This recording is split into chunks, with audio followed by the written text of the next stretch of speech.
What's going on, my friends? Welcome back to the channel. Welcome to day, what is this now? Day 3 on the STI. Hopefully this is the last day, because I promised Bobby, last day for now. Of course, we got a billion other things to do, but both of Bobby's cars need to be worked on. So her STI needs the new clutch, new fuel system. Her Evo 10 needs to be completely gone through. We need to finish up the gray Evo 10. We need to finish up our hatch. Who's calling me? Yes. So 2 random things. One, I think you should call it the STI build the Freedom Hawk. The Freedom what? The Freedom Hawk. Oh, Freedom. But I thought you said the Freedom Cock. I'm gonna say it to you. Shut that. Welcome to the Freedom Cock build. I forget where I was going, but we got a ton of parts for the STI. Let me show you guys what we got. First off is a nice OEM Subaru fender with a dent, but this thing is pretty damn good shape. It's black. The whole car is gonna be sprayed, so we'll have to go ahead and pop that. There's like some, how am I gonna get that out? There's like some gusseting behind it. So yeah, we got a fender. We have an OEM STI steering wheel and airbag. I still need to grab the clock spring. Some new hardware because we had to cut hardware yesterday to get our control arm out. 2 new control arms, just in case the other side's bent. And if it's not, then I guess I'll sell the one that I have. 2 new aftermarket inner tie rods, a sway bar end link. The sway bar is actually fine. Sway bar is not bent. I did order boots for the CV axles, and then I showed up to pick them up and they ordered them for a 4-wheeler. Sus. And then behind you guys is a new U-frame. That's what officially it's apparently called, and it's very, very clean. I saw comments on yesterday's video saying you don't need one. I'm sure it adds some stiffness and rigidity to the car, and I don't want the car to go like, you know, twist in half when we're making 10,000 wheel horsepower. So for whatever I paid, 100 bucks or whatever it was, I figured it's a worthwhile investment. One more part. This here is a nice old aftermarket front bumper, new, primered, same exact one we ran on the last Hawkeye build that we did a couple years ago. So, and I know if it's good, 200 bucks, well worth it. Also, before we get started knocking this project out, this shirt right here, as well as a ton of other apparel, is dropping soon, real soon. Official drop date is March 12th, 2022, 11 a.m. Pacific Standard Time. First thing I'm gonna do is go ahead and swap out the inner tie rods. Both are bent. You can see that one there is tweaked a little bit, and this one over here is tweaked a lot of bit.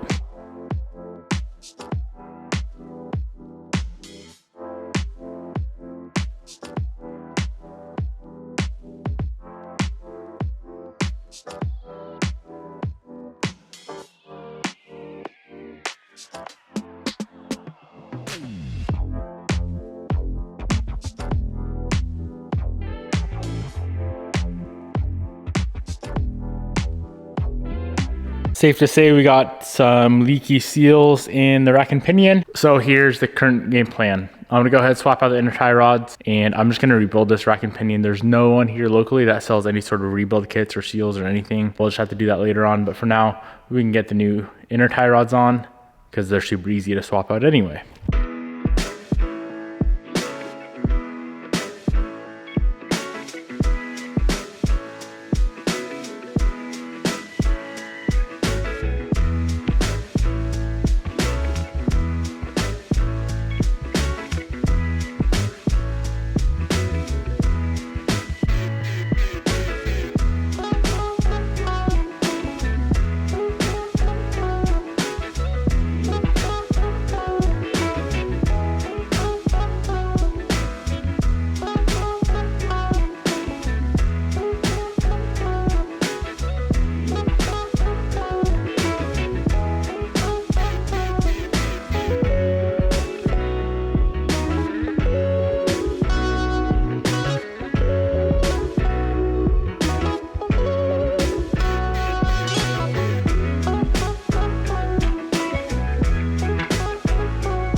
we got both tie rods on. I'm gonna go ahead and get this hub assembly, the spindle, the CV axle, all of that reassembled for the driver's side, and then we can do the same thing with the passenger side with the new control arm.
So all that's pretty much dialed in. I do need to connect a few things when I get the car lowered down, but the control arms bolted up just fine. Everything seems good to go there. Subframe's not bent, frame's not bent. So all that's left is connect the coil over. We got to get that sway bar end link on. Of course, this thing's gonna need a major alignment, which I'm excited for. And then another issue that I just realized, we can't drive this car because I don't have any spare wheels laying around the shop. I did order up 2 replacement wheels. Let me show you guys the wheels that were on this car. Here's wheel number 1, completely destroyed on the front, and on the back it is cracked, and the tire has a hole in it.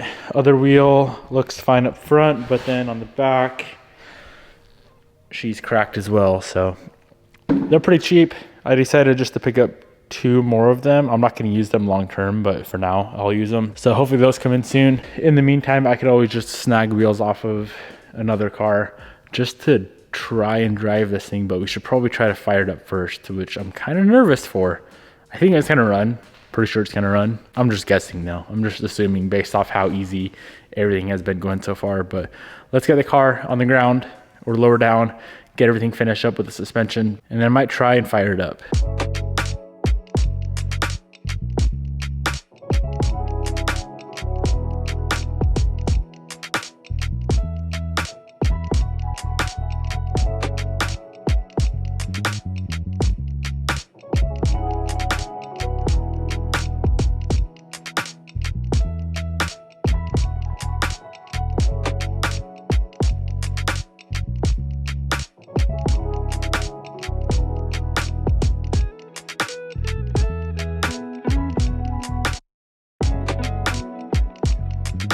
Well boys, suspension wise, frame wise, all that good stuff, this thing's good to go.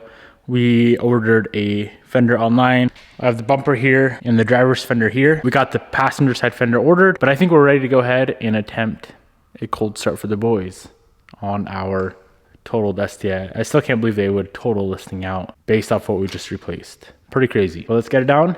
Check some fluids over. This car does have an access port, which is still in the car, thankfully. The only thing that is missing is the steering wheel. So, and I'm not a big fan of quick releases on most cars. Like on the FRS, I think it's cool, but something like this, I'd prefer just an OEM. So I did grab an OEM for it, but I'm not gonna put it in until we have the clock spring to go along with it. But yeah, let's check over some fluids. Just make sure we got engine oil, make sure we got some coolant. We need to put a charged battery in it, and I think we can go ahead and try and fire it up.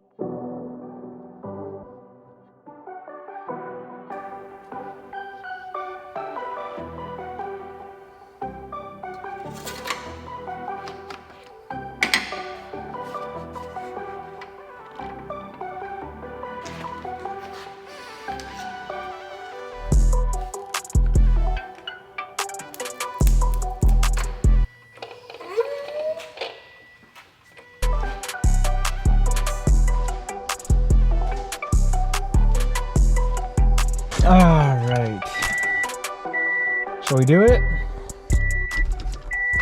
Let's give her hell. Hopefully she doesn't knock.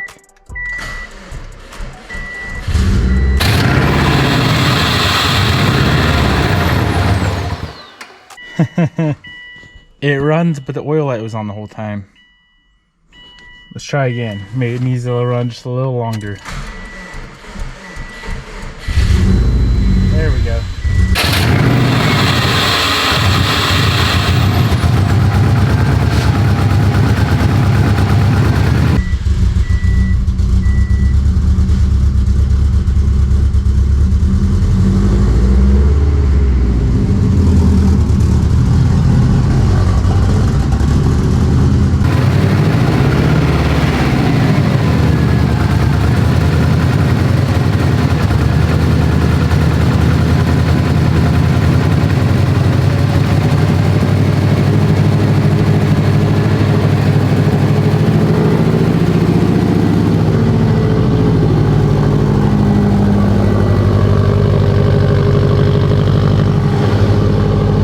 Actually sounds pretty good.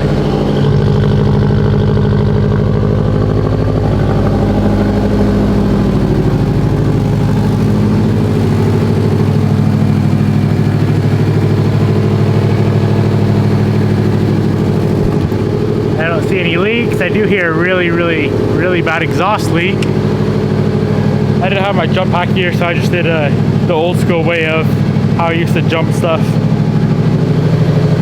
Hell yeah. I figured it would run.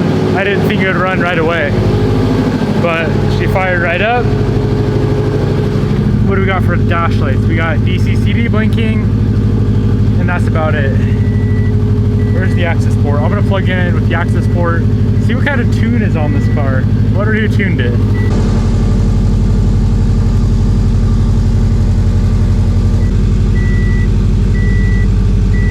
So the screen is cracked. I can't get into the access port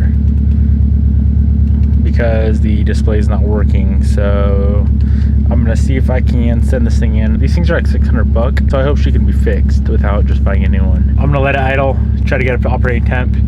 This thing's got 126,000 miles. Let's see if the sunroof works. This is kind of cool. The sunroof works and everything. This is so sick. Damn, this thing would be a fun daily. Maybe I should just turn her into a good old daily. Nice black leather interior. She's got all the goodies.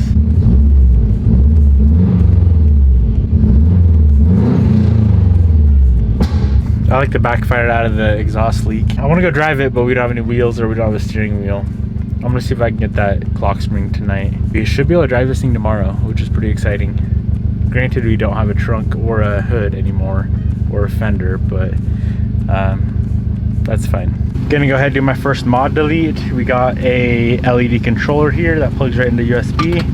This is for some footwell kit. Not a big fan of it on this car. Let's go ahead and do a little footwell kit delete. Oh yeah, there we go.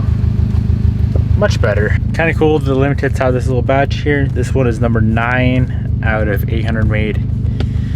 I'm guessing that's only for the year 07. I don't know if they made 06 limiteds or not, but number 9 is pretty early on. I'm gonna go ahead and guess we have the flashing DC-CD because of the missing clock spring. I know the clock spring has a lot to do with DC-CD and all that, so I'm hoping that will be taken care of as soon as we get the clock spring and factory wheel back on this car. It's been about 10 minutes. She's up to operating temp. Gonna go ahead and kill it there. There's nothing else to do on this car besides go drive it, and we can't. Overall, I'm pretty happy with the progress that we made today. Oh man, this thing stinks. Maybe a little bit rich. I did end up finding the previous owner and then the previous owner of this car. I'm gonna throw some photos on the screen. I did figure out how this car was wrecked. Driving on ice. Here, let me just pull up the DM. I think they were driving on ice, lost control, and jumped a curb. Pretty sure is what he said. Was driving on some nice windy roads, taking the curves pretty fast, and one curve had some ice. I spun out and crashed onto the curve and broke basically everything underneath the car. So that's what happened. This car did look pretty dope, honestly, from both previous owners. It did look pretty clean. Too bad that paint is pretty shitty on it, to be honest. But yeah, my friends, I'm gonna go ahead and wrap up this video right here. Be expecting, provided everything goes smooth, first drive tomorrow, we go cruise this thing around. I do need to get a trunk in immediately, just because this car may have to sit outside a little bit because we are out of space officially in our shop. Peace out, my friends. I'll see you guys tomorrow.